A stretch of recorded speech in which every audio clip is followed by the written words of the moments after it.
Alright, welcome back to the SuperCoach Enough channel. In today's video, we're going to take a look at the NRL SuperCoach stock market for round 6.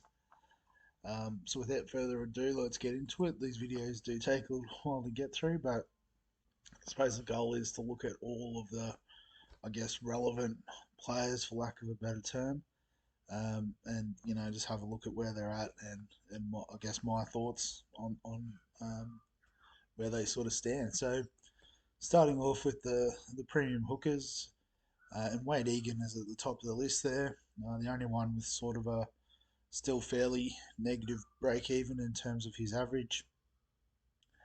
Um, so he keeps scoring tries. So as long as he keeps scoring tries, he's going to keep scoring 80. Obviously, that is going to dry up eventually, but he's still a pot option. So for those of you who got on, congratulations. I wish I was one of them. But I can understand why you'd stay off him too. Reed Marnie's another pot option, so his price is probably starting to level out a bit. A couple of mistakes the last couple of weeks, but he's still doing a lot of work in the middle of that Bulldogs defence and putting on tries for Jacob Preston. So he's still involved in that attacking side as well. So he is a good option if you're looking to save a bit of money at that hooker two sort of spot. Appy Coruscant, so I think you've got to cut him. He had a bit of a shocker last week. The Tigers are just having a shocker altogether, so it's probably just a sit and wait until the fixture turns or the form turns. I guess is more the point. And you could have yourself a bargain at that second hooker spot down the track, but for now, I think you've got to get rid of him. There's better options that are scoring points or making cash, so that's what you want to get on. Damien Cook, so he's a gun. You know, that's not going to change. I think anytime soon. So if you've got him, that's fine. If you don't, you can probably wait. You can see there his break even still fairly high. So he'll drop in price. Reece Robson, so a decent sort of pot option, given his average is on par with Reed Marnie. Um, I guess out of the two, I prefer Marnie. Just I guess in saying that, I don't watch Reece Robson that closely, not being a Cowboys fan. Um, but then also, I guess the other issue is he's a smoky for the New South Wales Origin team too. So, when he gets the buys, um, we'll see how that goes. uh, Blake Blake Brayley, that's hard to say, and Tom Starling. I've both got them on the chopping block this week. As you can see, their averages probably aren't quite where they should be. So, and quite high break even. So, there's options you can either downgrade to, upgrade to, but I don't think you should have them in your side at the moment.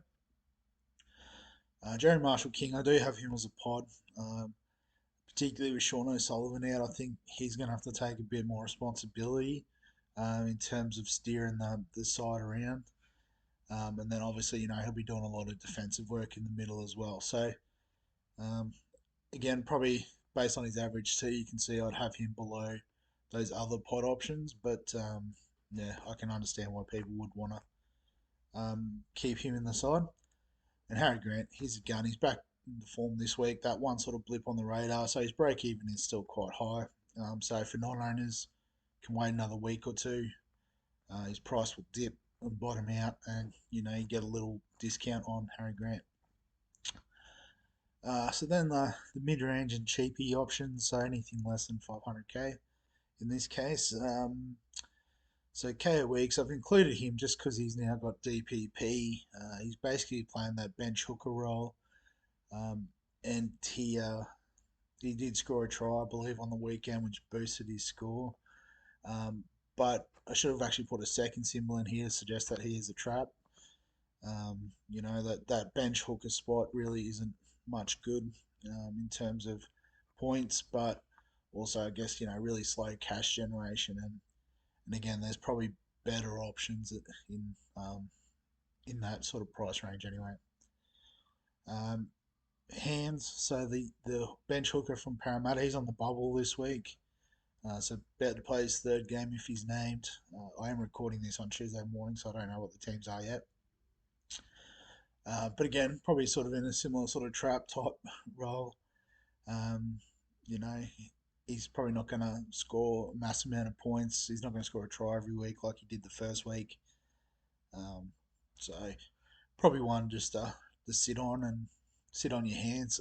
There you go. There's a pun that I should have used straight away. And yeah, so Brandon Smith, the cheese, giving him just the cheese symbol.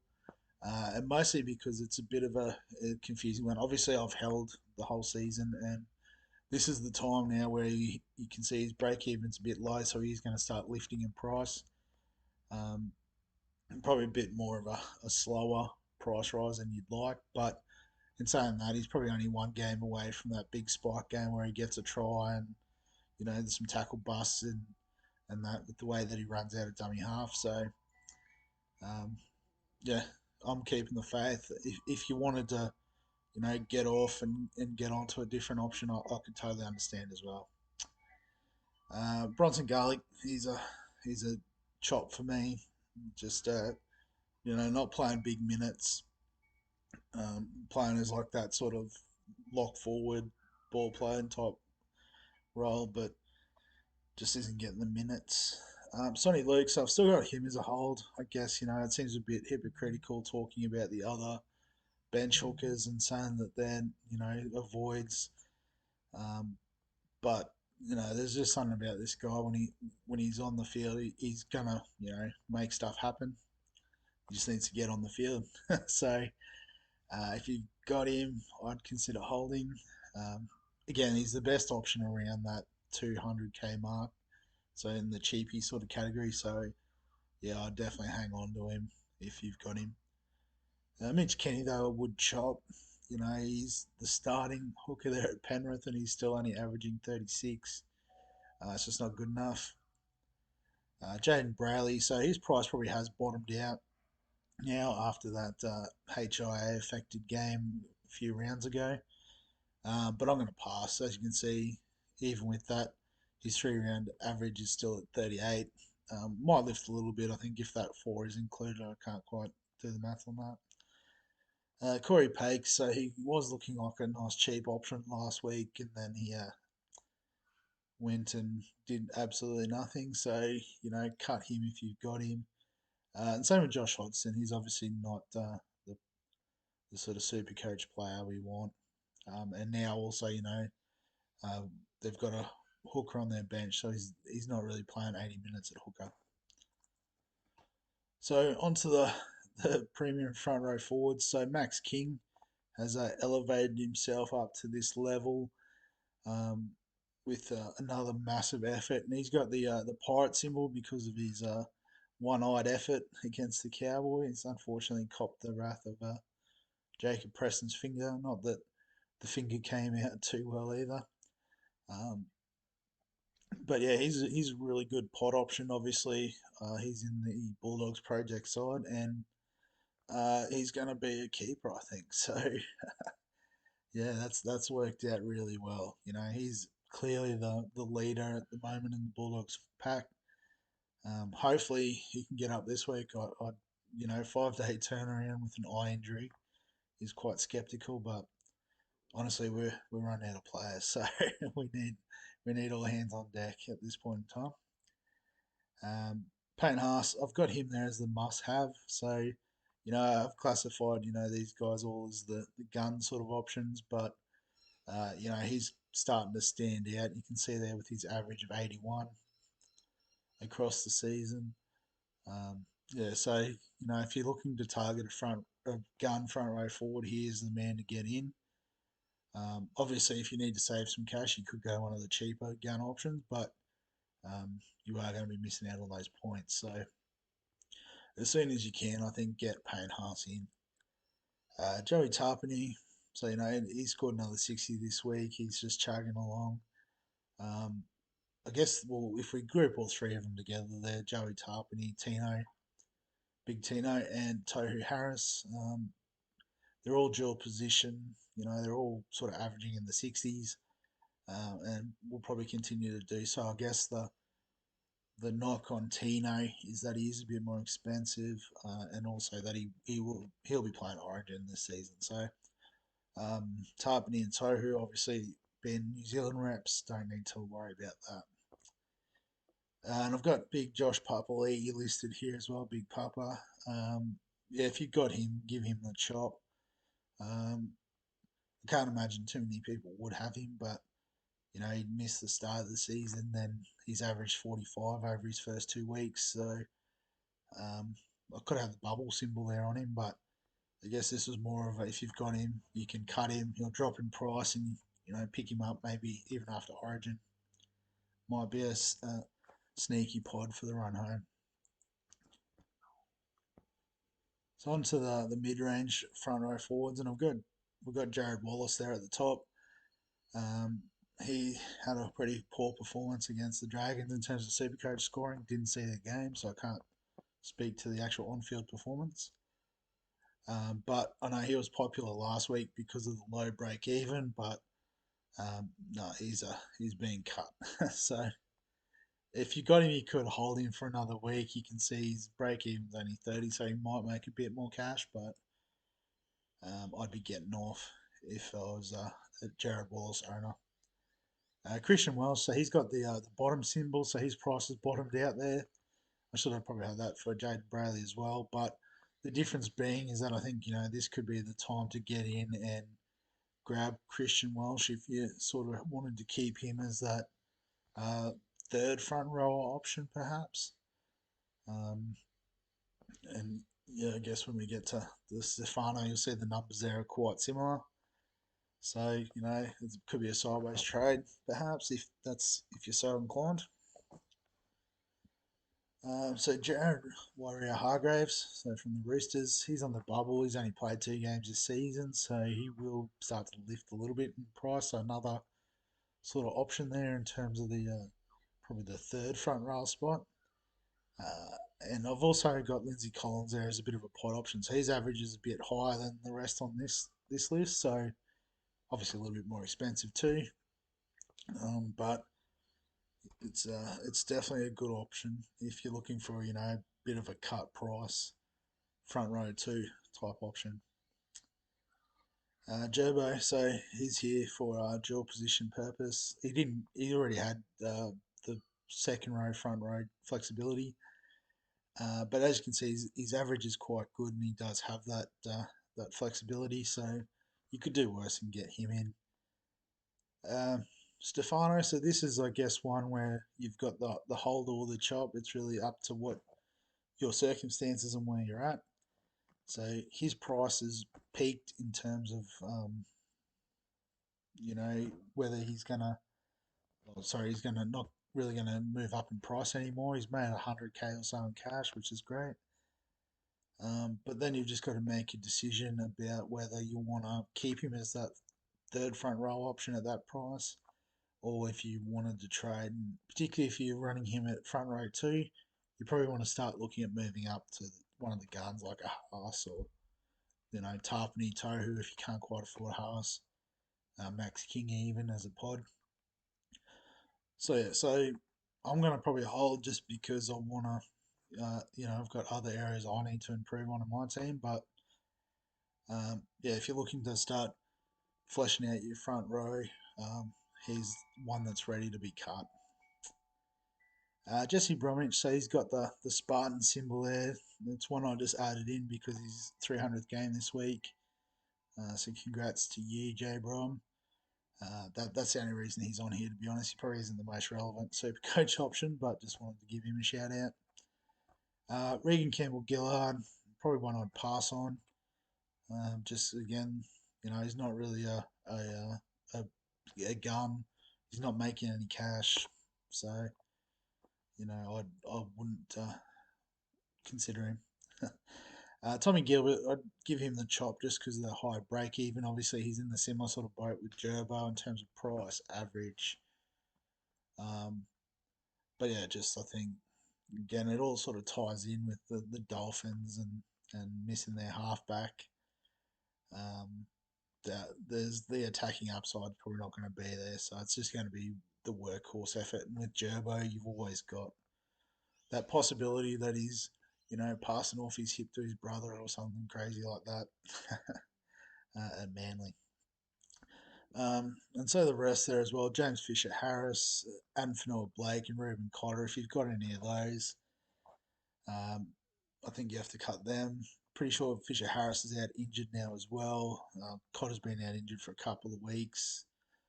And Fanua Blake, he's not injured. He's just probably, um, not quite where we want him to be. So that's the that's why they're all on the chopping block this week. So then on to the cheapies. So I did have a question on my round five review video asking about cheap options in the front row to cash out on. And so there is a couple here that we could choose from. The first one being, I think it's Lindsay Smith. I forgot the check on the first name before the video from the Panthers.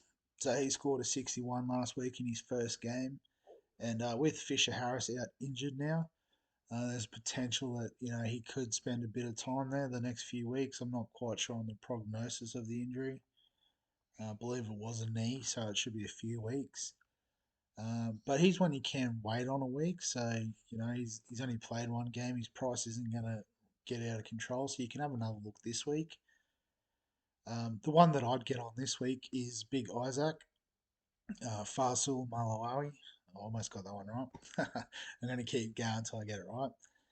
So from the Titans, so he's bottom dollar, which is really nice. It means you're getting the most amount of cash out of someone like a Stefano or whoever else you're looking to trade out.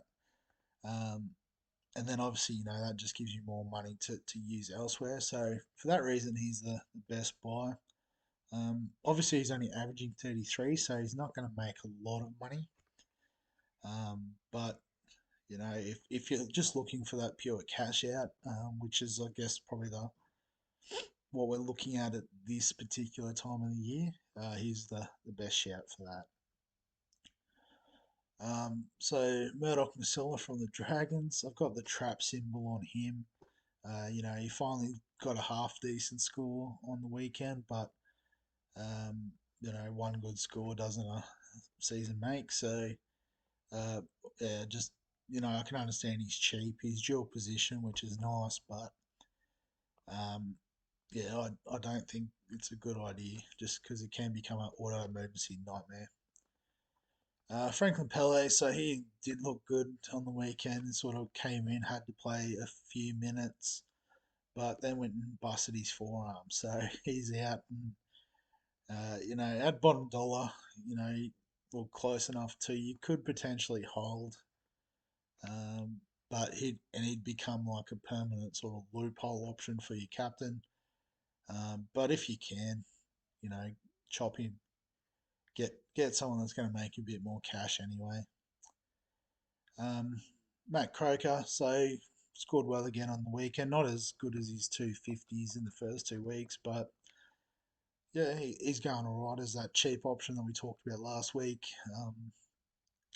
In saying that, I think the ship has sailed on that. If you bring him in now, you're not going to make that much money out of the trade.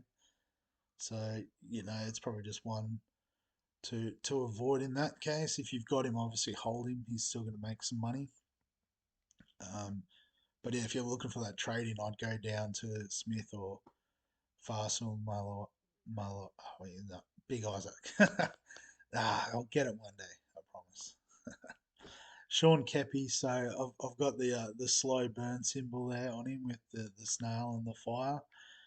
He's just going to keep, gradually making money. He's not going to have a spike game and make us $1 million or anything like that. But he'll just keep chipping away. He's dual position as well, so you can sort of start flexing in between the two as you need. So yeah, he's fine as an option. Jack Hetherington is a bit of a trap option. He's, as you can see, he's only averaging 24. Sort of in the Murdoch Masilla type boat. He's a dual position. He's cheap. He does have that ability to go big in an individual game. But across the season, it's not going to work out. Leo Thompson. So I think yeah, the ship sailed on that as well. He's obviously made some good money if you started him, and he's going to continue to make some money, but it's probably not worth the trade now. As you can see, he's only just got into the sub 400k section. So yeah, there's other options that we're probably going to look at. And then so Miley, I've got him as a chop. It just doesn't seem to matter who's in or out for the Rabbitohs. He just can't crack 30 points. So I think if you can go to one of those other guys that we've talked about already, I'd make the switch. Cohen Hess, his average isn't there, so you can give him the cut. And Solo, obviously now that Papali's back, I think I put his score there instead of his average. He's not averaging 14. Um, but either way, he's a cut. Um, yeah. So on to the second rowers. So a couple of pods to begin with there with Johnny Bateman, Nat Butcher. You can see they're sort of just squeaked into the 600k price, and given their break even, that's probably about where they're going to sit. So um, it's pretty reflective if you look at their averages as well around the 60 sort of mark. Um, so yeah, you could do worse than have them in your side. Cam Murray, so finally, got a couple of attacking stats on the weekend, and sure enough, he went from a 60 up to an 80. So he's a gun. If you've got him, hold him comfortably. I know a lot of people have traded him out trying to make the money for Hines, and it's something I've flirted with in the SuperCoach. Sorry, no, the NRL fantasy side I've got, but I'm glad I ended up holding because yeah, he's just gonna, that's what he's gonna produce is 60 plus with upside. Olaquatu is a bit of a pod, so he probably doesn't quite have the work rate to be considered a gun, but he obviously has the attacking upside. So yeah, if you're running with him, I understand he's one I've always wanted to or flirted with having in the team at the start of the year and thinking about, should I bring him in? But I'm just holding at this point in time. Probably a post Origin sort of end of season run Potter. I think is the way I'm going to look at him this year. Dave Fafita coming off the bye, he's a gun. Get him in. He's break even and average at 50 or sort of at that level. So he's not going to get away with you on price, but he does have that ceiling that we all know about. Isaiah Yo, so especially now, it looks like Penrith finally found their mojo in their attack. He's a gun, and one maybe to look to get in. And Nakora, I've got the gun symbol on him, but he is on the buy this week. So I should have actually used the buy symbol. But yeah, so don't bring him in this week. But any time going forward after this week, he's a trade in. Ryan Madison, he's on the bubble this week, so just looking at his average and break even, looks like he'll dip in price. So it's probably a hold if you haven't got him in yet and are thinking about it. His big advantage, obviously, being a player at the Eels, is they do have that nice sort of buy schedule. So missing or playing all the big buy rounds. And yeah, so it makes him a good option to bring in, but you don't have to straight away because of that potential slight dip in price. Pat Carrigan, Isaiah Papali, both pot options. They're averaging 60. Papali is probably less of an option just because of his higher price at this point in time, and will continue to drop. So hold off on him. But in saying that, if you've got him, just hold him because he's scoring okay, and that's why you brought him into the team. Kalal Matangi didn't have his best game on the weekend, but he's still averaging 75, so that puts him in the gun territory for sure. And into the mid-range options, so Zach Hoskins I've got as the best buy, and I mean if you've got an average of 99, break even of negative 55, that's pretty easy to slap that tag on him. Obviously, the bit that puts you off is the price. It is a bit high to pay, and it really is just a cash grab for a few weeks. I think he won't score 100 and whatever he scored in the first game that he played every week, but you grab a quick 100k or so out of him, and then all of a sudden you can flip that to maybe a fallen gun, perhaps.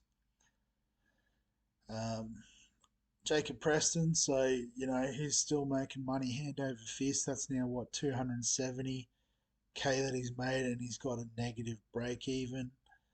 Um, that's insane. The only issue is he might have a busted hand. He might not play this week, which doesn't mean he'll lose any value. He might even get up and play. He seems like that sort of kid that, well, he played 80 minutes through the injury, got it stitched up at half time and played the second half. So I wouldn't be surprised if he's named and plays 80 minutes anyway. Um, so yeah, if you haven't got him, the ship's well and truly sailed, I think. Um, unless you consider him a gun. He's averaging 66, which isn't far off gun status. And I know at the moment I've sort of circled him and Hopgood in as the fourth second row sort of gun option. Um, yeah, because you can interchange them on the bench as you need to and play them with confidence. Josh King, so he had another big game on the weekend, scored another try, which sort of boosts his score up. So it looks like he's got that sort of floor of 55, 60, and then can add on the attacking stats too. So he's a decent pod. Um, I guess I just don't see the as much attacking upside as you do in players like Murray or Yo that are ball playing quite a lot. So that's probably the only reason why I wouldn't consider him. But you could do a lot worse and get Josh King into your side. Trent Liero, so I've got the ship sailed on this one. Um, and yeah, like I know I've traded him out, um, so he's going to make a bit of cash, which is yeah, that's okay. I don't think he's going to make as much cash as some of the other options, particularly like a Hosking. Hasn't made as much money as Preston or Hopgood, that's for sure. Um, and yeah, so if you're thinking about getting him in, I think there's better options at that price. Um, so yeah, I wouldn't worry about bringing him in. Hill and Lukey, so he's back playing with the Cowboys. I'm going to pass on him though. It does look good, but there's probably better options. Again at the price. The Cardi Party, so I think the ship's out on that. He's obviously cash generation starting to slow down a bit. But if you got on him, hold him. He's still averaging 50. Still got break even at 29, which means he'll make money. But not worth bringing in, I don't think, at this point. If you're going to bring in anyone from Parramatta, it's probably going to be Ryan Madison. Nia Kore, and I guess also just going back to Cartwright, the other thing is perhaps Sean Lane's coming back in a couple of weeks too. So, it's going to be a couple more weeks of cash gen, and then Sean Lane comes back, and that's the time to trade Bryce Cartwright out. Nia Kore, I'm going to pass on him. He sort of does enough, gets involved, scored a try on the weekend. But yeah, again, averaging 53. He doesn't play the 80 minutes normally. So there's better options there than that. Liam Martin, so he's still on the bubble. Not quite sure. I think he might be due to return this week, which is why he has been included in this list. So yeah, I think if he's named and you're wanting someone at around that price point, I'd actually probably prefer him over Josh King at the same price. Um, just because I think particularly out on that edge for Penrith, there's always that chance of attacking upside.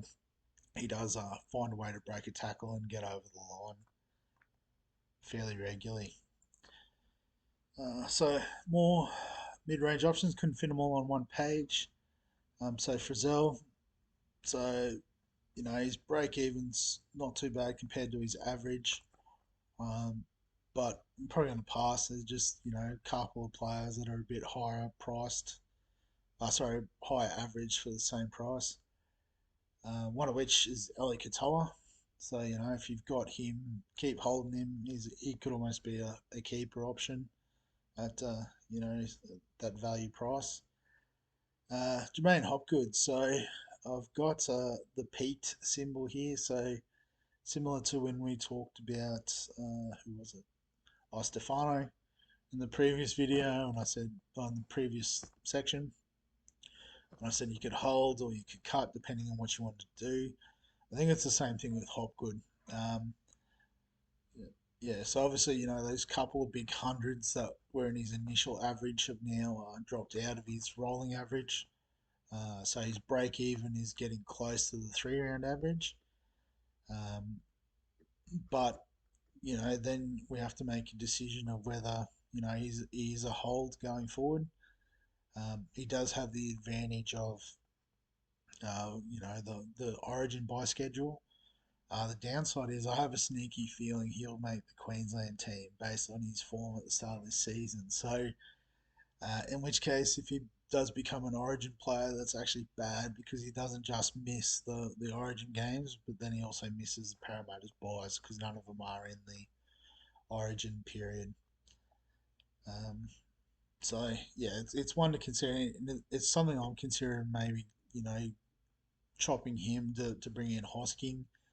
And so then if I think about the money that Hopgood's made plus the money that Hosking's made, that will get us to another gun second rower.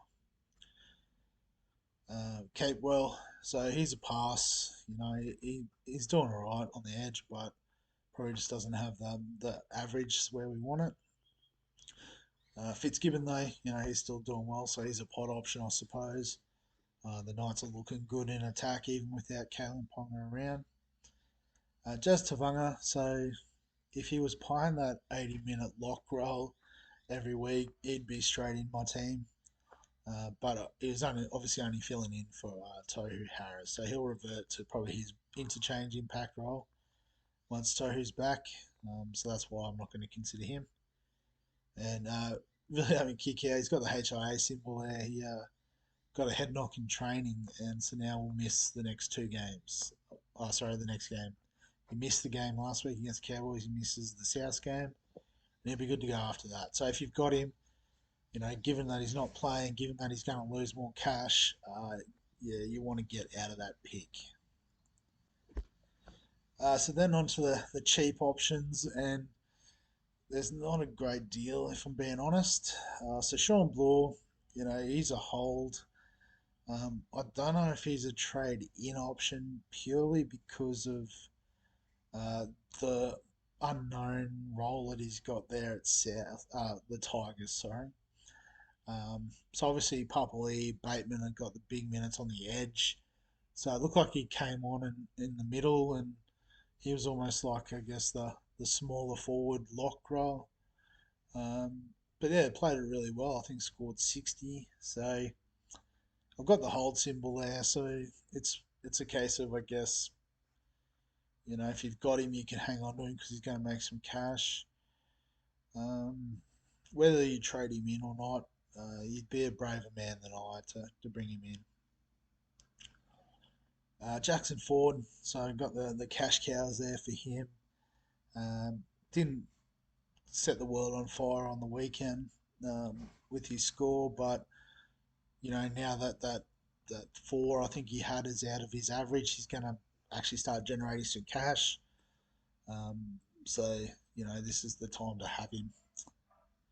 I got Toby Couchman there, so shout out to Jeffrey, mate, who's been commenting on the stock market videos. It's good to see people getting involved um, and sharing their thoughts on the channel. He actually pointed out that I missed this pick last week. He would have been bottom dollar. So as you can see, he's averaging 28. He's only gone up about 20k, so he's a slow burn option, I think. Looks like he's just playing a few minutes off the bench for the Dragons. Maybe he'll build some confidence with the coach, and that role could expand going forward. But yeah, I'd just added that in there to repay the fact to those that are watching and getting involved with the channel. I appreciate it. Michael Cheekham, he's on the ship has sailed on that one. If you wanted to get him in, he is dual position, but there's actually probably a couple of better dual position options, which I'll talk about a bit later. Matt Dury, his break even's there with his average now, so it's time to give him the job. I mean, who you go down to, obviously, there's not a great deal of options in the second row.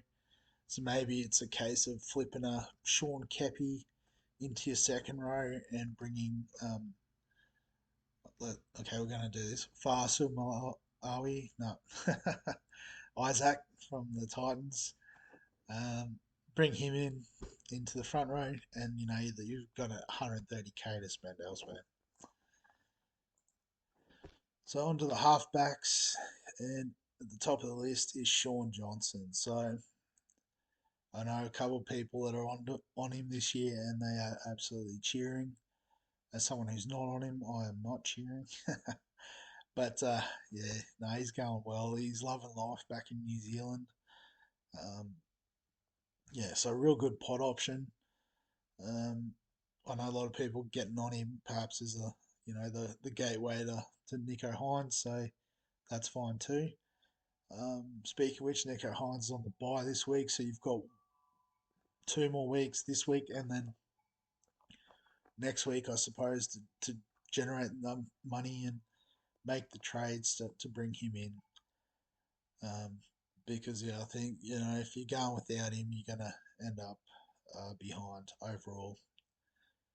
Hastings, so he's still got the flog symbol. That's never going to leave Jackson Hastings, but he does have a good break even. So if your team doesn't have the NDHP, you could bring him in. But yeah, he won't be seeing the light of day in my team. Ben Hunt, so he scored a ton on the weekend, low break even. People might be thinking, oh, maybe a pod, SJ type pod. But I think it's more of a trap. So I'd avoid Ben Hunt. Cleary, he's a gun. He scored first ton of the season. I think it was 124 or something like that. So yeah, he's a gun. If you trade him out, you're probably going to want to trade him back in at some stage. So yeah, glad I held. That's all I can say. Jerome Hughes, he's always that pot option. His average is sort of there and thereabouts, but I think there's at least three better options with Hines, Cleary, and even Sean Johnson. I'd include above Jerome Hughes at this point. So yeah, if you have him, I understand, but yeah, I wouldn't be going there.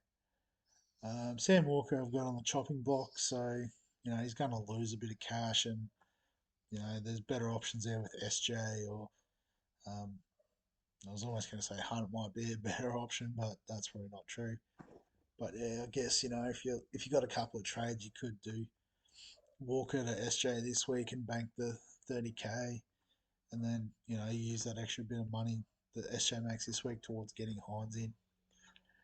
Adam Reynolds, he's a chop. He was a trap last week. He's always going to be a trap. And Moses, if you've got him, he can be cut too. Oh, I forgot DCE. DCE is a potty. He does have that slightly higher average, so you do have to include him in that conversation. But I think out of the three pods listed there, they're probably in the right order. SJ at the top, Hughes, and then DCE. On to the mid-range and cheaper options at halfback. So Braden Trindle, he's on the bye. He's been getting named on the bench and then not getting off the bench. He's obviously only there to cover in case of injury. And now that Nico Hines is in the team, um, it's very hard to carry a non-playing halfback when you've only got two slots available. So I think even though he's got a negative 37, sorry, break even, he's on the chopping block for me. Same with Jonah Pezzett. So Jerome Hughes is back. Um, potentially if Pezzett squeezes his way onto the bench, again, recording this on a Tuesday morning before teams have been named, you could hold another week and use that extra cash gen for getting Nico Hines in, but it's not going to be a lot. So if you can, I'd give him the chop. Tanner Boyd is a pass. So obviously, if you've got him, you can hold a week and then trade to Hines, or you could even trade him to someone in the hooker spot if that's where you've got him. But yeah, I think that's a one we can let go. Katoa, so I've got him as the slow burn. He's still making a bit of cash. Um, Now it looks like Milford might be injured too, so they're running out of halves pretty quick. So it just means there's going to be more and more responsibility on him. Whether that will convert to Supercoach points remains to be seen. But he is a talent, so I suspect he will have a couple of games where he'll pop off. But other than that, it's just going to be that slow, gradual increase until we get to about the 350K mark, which is where he's made 150 and sort of done his job for the team. Brandon Wakeham, so he's dual position, so give him a nod here, but don't think he's the best option based on his average mostly, set 37. We can do better than that. Elias is a chop, so he looked good at the start of the season, but I guess now he's regressing to his previous sort of form. He's the organising halfback. He does run the ball a bit, but I guess for most of their attacking creativity, they go to Walker or Latrell, so can cut him. And Gamble, I think, is a cut too. He made a little bit of money, and that's about all he's going to make, it looks like. So can probably get out of that pick. If you can get out of that pick, I'd absolutely recommend it. So on to the 5/8s, and managed to fit all these on one page. Obviously, there's a few dual position players on the previous couple of slides. But Josh Schuster's on the bubble still. He missed out last week with an injury, so if he's back this week and you didn't trade him in already, he's an easy one to bring in. He'll make some good cash. Job security's there. Dual position as well, which is pretty handy. I've actually got him in my second row position at the moment, and happy to keep him there even if he's not playing. Cody Walker, bit of a pot option, so you know he's slowly starting to ramp up. You can see his 3 round average is 66. Souths are getting towards the end of their tough run that we talked about at the start of the season. So he could be a sneaky one to get on, particularly if you're trying to get out of Adam Dewey, that sort of position. Tom Dearden's another little pot option. He scored that nice little solo try against the Dogs last week, but I don't know if his average is quite there. But I guess, trying to find for lack of a better word, a top 5 option in the position, I thought, well, he probably would be 5th on the list, so he gets a little pod designation. Luke Keary, I'm going to pass on. He's got a similar average to the other pod options, but just the concussion history is a bit scary. So for that reason, I'm going to let that one go through the keeper. Matt Burton, another good pod option. I could have saved myself a bit of drama and just held him instead of trading him out after one bad week.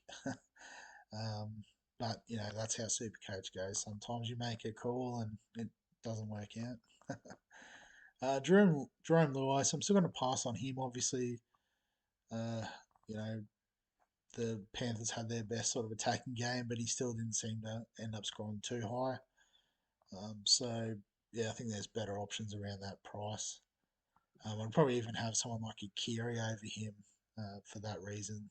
Similar price but higher average. Adam Dewey. So yeah, I think it's time to get out of the pick. Uh, I heard Tim Sheens is looking at shuffling the deck chairs again.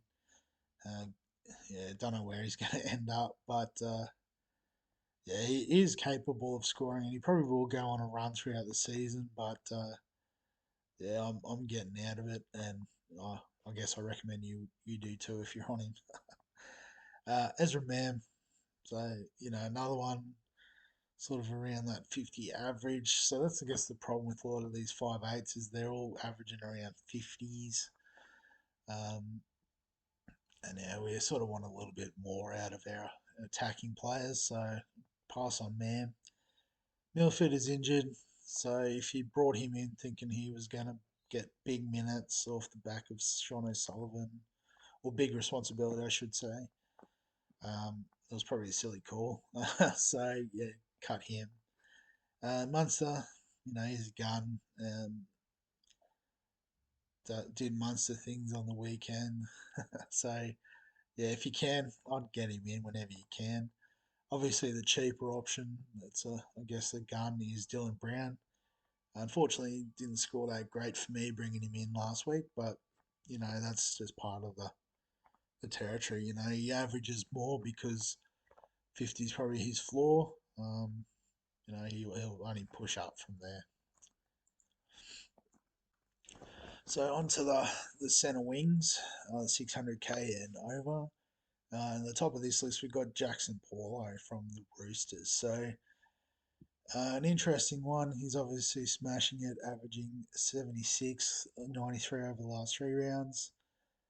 But I've put the ship sailed on this pick, and it's just because, with his high average and his high price, yeah, his break even means he's not going to make 150k. So if you're looking to bring him in, you've got to believe that he's a keeper for the season. And I honestly think there's at least 8 better options than him. So I think, yeah, it's one that you wish you were on from the start of the season, but, you've just got to sort of ride it out. And, if he sort of regresses back to the mean, then, you won't feel too bad about it. Dom Young, so I've got him as a pod option.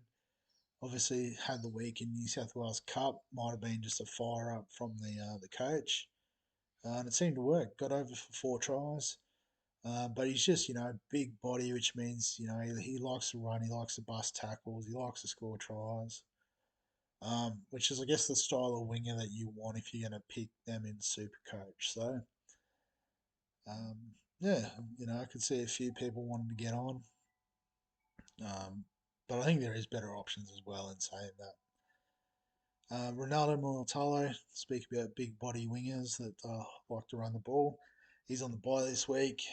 So I sort of cut a few of the Cronulla guys for that reason. They're all sort of similarly priced. Um, they all score very similar. It's just, whether which one goes off on any given week. Um, so yeah, so if you've got one in your side, that's fine. You probably can't afford to carry multiple of them with the buys and the way they're structured. So um, yeah, Lachlan Miller. So I've got him as a gun, and this was a question that came up was around whether to bring in Miller or Reece Walsh. So I'm guessing it was for a fullback slot, um, and looking at the two side by side, obviously, we'll talk about Reece Walsh a bit later as well, but Walsh still has a couple of good games in his schedule coming up. But I think the advantages of someone like Miller is obviously the dual position. So I reckon he's a keeper in the centre wing spots, and one that I'll be looking to get into the team at some point. But also, he's not going to play Origin. So, with the Reece Walsh's early season form, looks like he's a shoe in for the number one jersey for Queensland this year, which means that he's going to be missing through those sort of that Origin period. So, having someone like a Miller might be a bit more of a long term play, whereas someone like a Reece Walsh is, if you're just looking to make some bit more cash maybe and, get a few points before the buy. But honestly, I don't think you'll lose that many points. It'll be once you get through Origin and stuff, I think, is where Miller will start to stand up in terms of, overall points and that sort of thing. So yeah, so that sort of stuff is completely up to the individual. But yeah, I think it's a long way to go too. You don't have to start thinking about the buys now, but if you've got that 50-50 sort of decision, you can always use those buys and stuff as a tiebreaker. So on to the Fox. So another excellent try, um, and a big play, I guess, in the Golden Point as well. But we know that his scoring ability is tied to his ability to get over the line. So better options, but we love the Fox. So let's try it. But yeah, speaking of guns from the Bulldogs, Jacob Carraz, he just continues to pump out scores, runs, tackle breaks, offloads. Um, yeah, didn't get over the stripe this week, but he's always a good chance of that too. So um, he's still going to make some cash. He is a keeper, so you can bring him in whenever you want. Um, but yeah, I'm glad I got in on him before his price exploded. It's helped me out a lot. Brian Toe, so still just getting that base score of 60. Um, if if you can get a floor of 60 in your centre wing, you're doing well. So he's a pot option. I haven't quite got him in the gun category just until you actually see the ball get out to him and him get over the stripe a bit. But that's fine. Val Holmes I've got as a gun, even though the average is a bit flat at the moment. Um, yeah, so obviously I traded him out for Carraz, so that's worked out quite well. But if you've got Val, he's always going to be there or thereabouts in terms of anything attacking with the Cowboys. So you could keep the faith with him if you wanted. Nick Meaney, so I've got the pod symbol on him. You can see now his price is sort of peaked out. Break even of 84, only averaging 70. Pappenhausen is just around the corner. So, I mean, if you could find say 50k to go from Meaney to Lachlan Miller, I'd absolutely do that. Um, or, I guess any of the guns really you could go to. Obviously, the next one on the list, Campbell Graham, he's slightly cheaper, so that could be a nice little sideways movement. Yeah, so a couple of options, but you do have a couple of weeks too if you want to hang on to him and reassess. So I just spoke about Campbell Graham. As I said, he's a gun. South Shore is starting to open up, so you could probably wait just based on break even to get him in, but yeah, if you wanted to do like a meanie to Graham and get prepared for that, that's perfectly fine too. Ruben Garrick, he's also a gun, averaging 86 for the season still. His 3 round average has dipped a bit, but kicking goals at Manly is always a good position to be in. And Joe Manu, so I've still got him on the list. Not quite sure when he's due to return, but yeah, I think if you still, even if you're trying to hang on, I'd cut him. He's going to drop in value. You could go to anyone else, and obviously benefit from the points and the extra cash that comes with that. So on to the mid-range options, and Greg Marzou is top of the list there with a negative 44 break even. He's on the bubble this week. So, if you're looking for maybe a stepping stone to those gun options in the centre wing, I think if you can trade someone to Marzou, um, and then, you know, catch up, catch that extra 150k that he could generate over the next couple of weeks. And then obviously, once his price tops out, it's a pretty straight swap to, a Garrick or a Miller, those types. Yeah, I'd definitely look at doing that. Vilea, I've got him with the trap symbol. So other than that big week where he turned up, he hasn't really done a lot. Um, so yeah, I guess what's he played now for 3 or 4 games? He's averaging 55. So take 100 out of that, and the average dips way down. Lemuelu now has dual position status, so he's always been centre wing, but now he's also available in the second row. And you can see he's on the cheaper end of the centre wing or mid range centre wing scale too.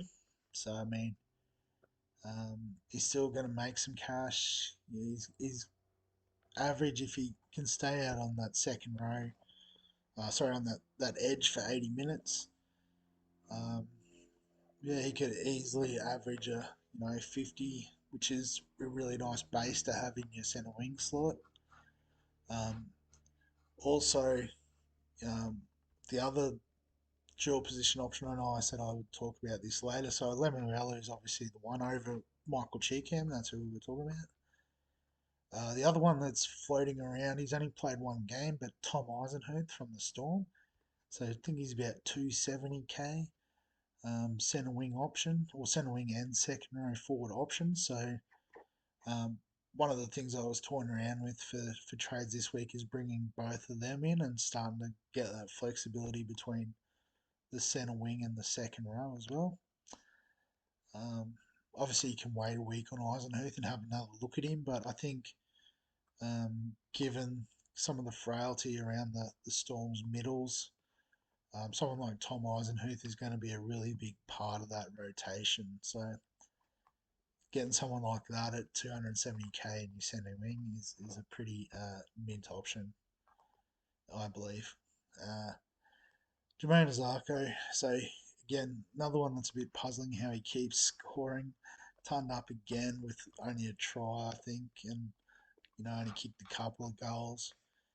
I think the ship sailed on it. If you wanted to get on, you had to get on a few weeks ago. It's just one you've got to say, well, maybe I was wrong in letting him go. But I don't think he's a gun or a keeper or anything like that. He's definitely worked out to be a nice pathway up to that sort of level, but yeah, it's staggering. Hayes Perham, though, I have got as a pod option. His average isn't quite up there with Isako or anything like that, but he just looks really good at the back for the Dogs. Just needs to work on his passing game, and then a couple of assists and stuff will start creeping into his game. But yeah, just does a lot of work, running and I guess not tackling being a fullback, but he's always chasing up like through the middle, looking to support, and players like Kiraz and the like looking to offload. Um, Means that Hayes Perham's a pretty good shout, I think. After that, we're starting to get into some of the options that we want to start cutting. I think Avarillo being one. Um, in fact, I'm not really sure how he's lobbed up on this list. I think it might be just because he's still in the Bulldog Project team. But I don't think too many people have gone with him, to be honest, and there's much better options at that price. The Hammer is an interesting one, though. So, he's looked really good this season, but, uh, he had a lower score on the weekend, whether that was a one off or whether that's the case of, just not having Sean O'Sullivan there steering it around.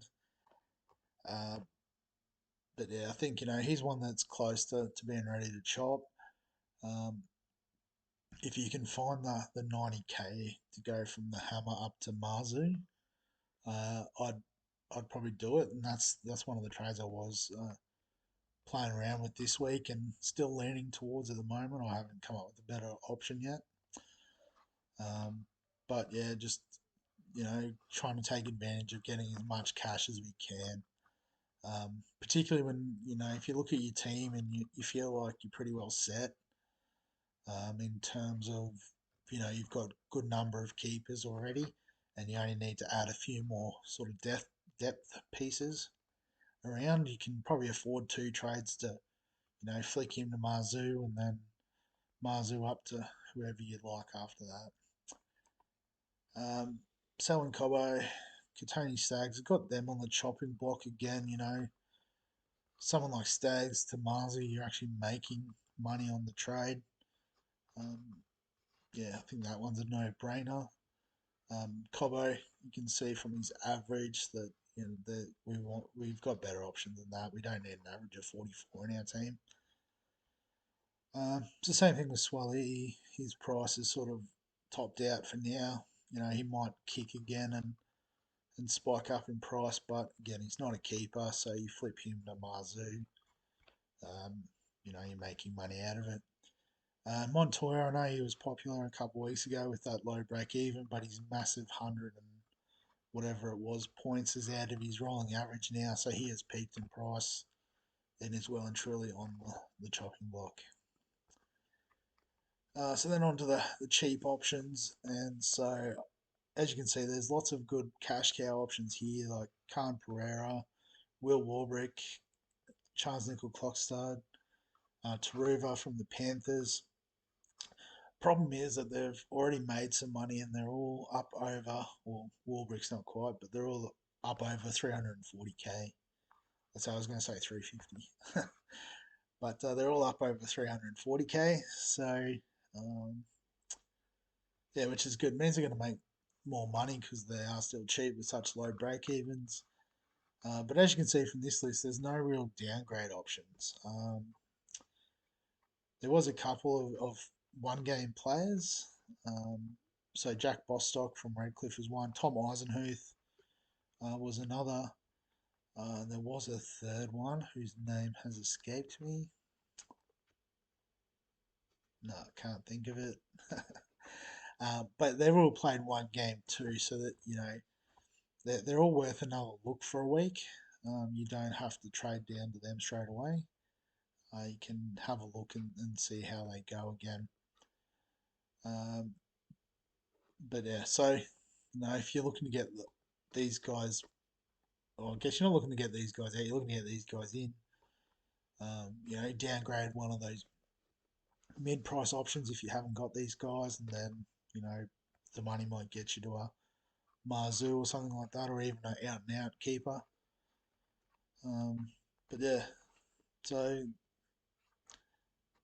I guess the issue with cashing out comes with, well, not so much Sloan, who I think the ship might have sailed on that. I think he's made most of the money he's going to make. He's definitely going to make 150k on top of his price now. Although he will have that another little kick once the 15 or whatever it was gets out of his rolling average. But Paul Alamotti is the one. So, he's looked really good, and I've been happy to keep him in the squad. But I have noticed that he's now got a break even of 40 and he's averaging 46, which sort of suggests to me that, he's made 200k. He's probably ready to be cut. But again, the issue is there's no standout cheap centre wing options.